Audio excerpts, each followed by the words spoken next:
So Bangladesh is in turmoil, but what does that mean for India? It's a 50-50 situation. On the one hand, relations with the Yunus regime are spiraling. They are very close to rock bottom. On the other, the prospect of elections is good, because a new regime could offer India a reset.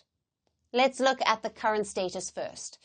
Last month, Bangladesh restricted rice and yarn exports from India. A lot of this trade happened over land ports, but Dhaka decided to stop it. And this month, India retaliated. New Delhi curbed the import of Bangladeshi garments through land ports. As you know, garments are a key export for Dhaka.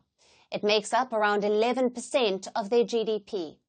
India banned overland export of these garments, thus affecting 42% of the bilateral trade. Now that's worth $770 million. But this week, Dhaka targeted India again. They cancelled a shipping contract with an Indian firm. The contract was for building a towing and salvaging vessel. It was worth around $21 million. But this week, Dhaka cancelled it.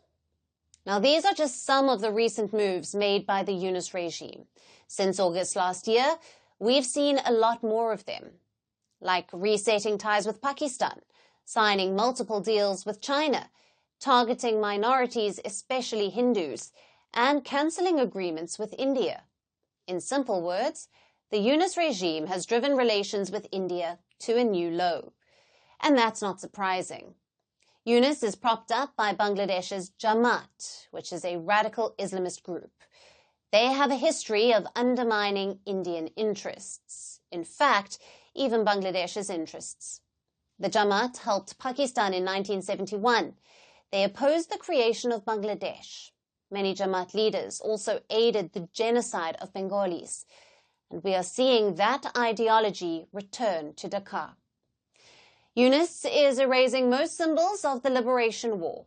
He is also downplaying the role of India.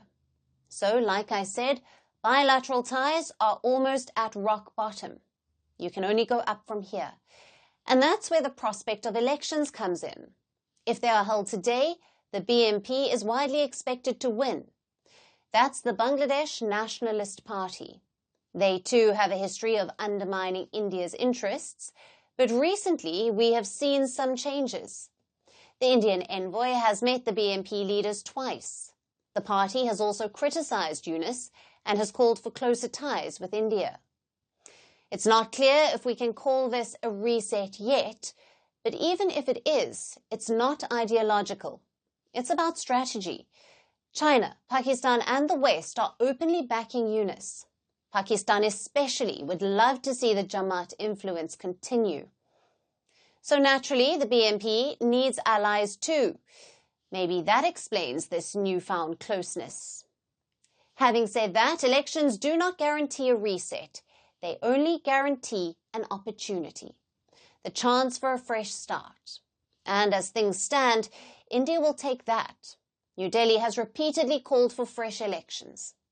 As a democracy, India is naturally concerned at curtailment of democratic freedoms and shrinking political space. We strongly support the early holding of free, fair and inclusive elections in Bangladesh. The ties with Bangladesh are crucial for India, perhaps now more than ever.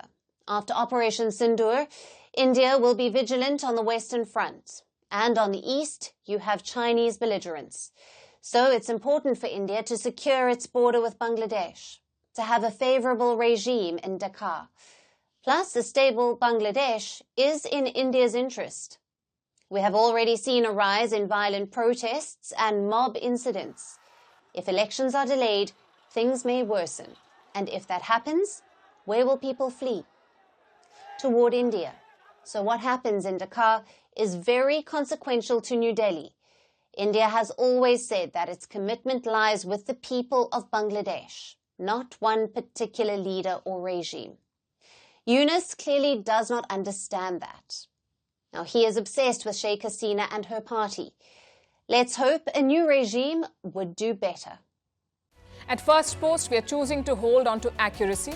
That means we won't always be first. We may not get you your breaking alert. But what you will get is what we owe you. And that is the truth. Verified, checked, and cross-checked. We rely on sources and verified ones. After all, that's what separates a journalist from a loudspeaker. But sometimes even we miss a beat. And when we do, we will tell you. That is our commitment to you. We will wait, we will verify, we will ask again, and only then will we tell you. No noise, no panic, just the facts. Because right now, that is what the country needs most.